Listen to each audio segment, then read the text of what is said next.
Campus is navigating your way around using the bookmark bar at the top of the screen.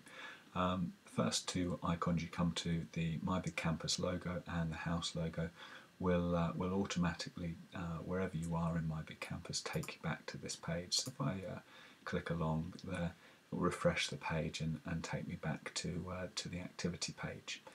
Moving along is a quick search feature. So if I do a quick search for badminton, which I've been working on with some students, it'll give me a drop-down menu of all the different things contained within My Big Campus. Some of them have been produced by me. These are obviously classes from Featherstone High School that are working on these things. There are some discussion posts from our lessons, but also things that other people are working on. If once I've typed in my search, I press return, I just get a slightly different look on that screen, but that's not what I want at the moment. So I'm going to click the My Big Campus logo, and it'll take me back to the activity page. Moving across now is I have a notifications bar.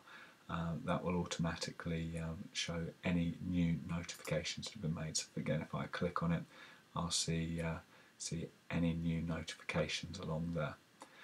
The next icon that we come to is a quick links. If you find that there's a page or an area of My Big Campus that you're visiting quite a lot, if at any point you click on the quick links, that will always be available to you. So my quick links here are for the Teach Developers page, the Digital Learning Group, Notices and Senior Management Team.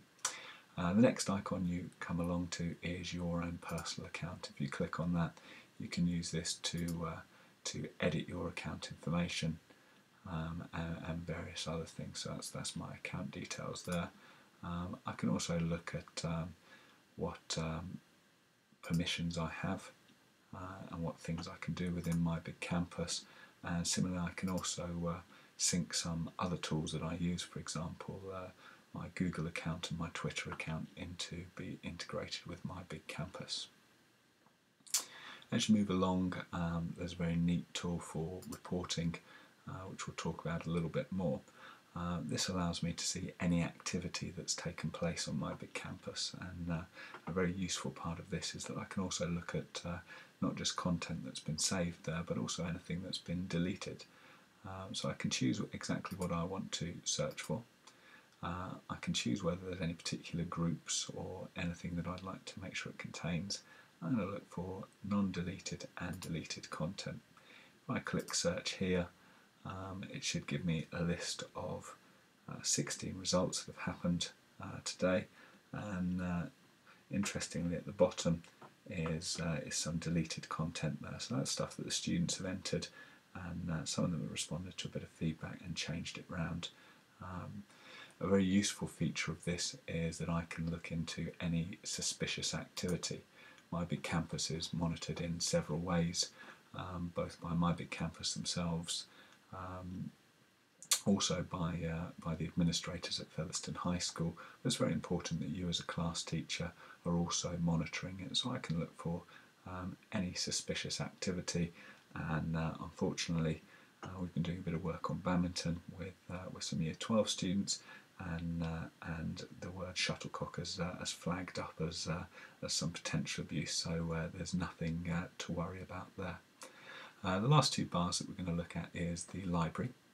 If I click onto the library,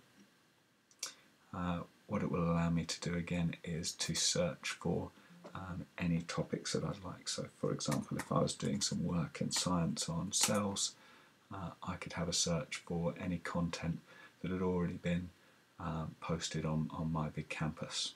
Okay?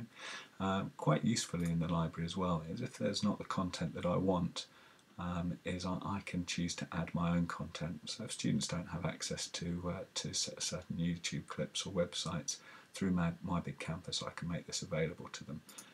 So if I want to add a YouTube clip, I would very simply find the YouTube clip that I want and go back to My Big Campus, and I'll just paste in the address.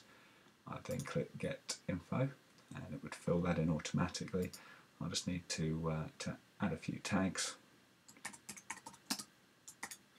put this down as GCSE PE, and I'll click Add. Okay.